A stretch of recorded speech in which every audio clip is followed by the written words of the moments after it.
बिस्मिल्लाहिर्रहमानिर्रहीम। अस्सलामुअलैकुम दोस्तों।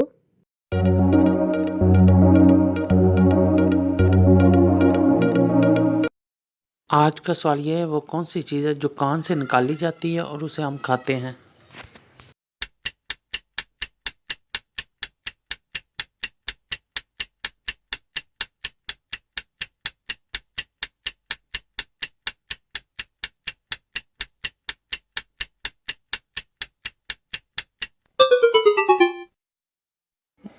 जवाब है नमक की कान।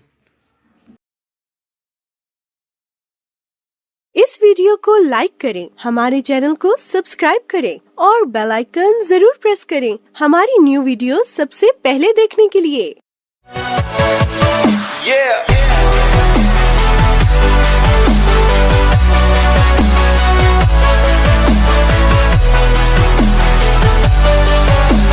For more updates, subscribe to our channel, click the show links and enjoy watching the videos.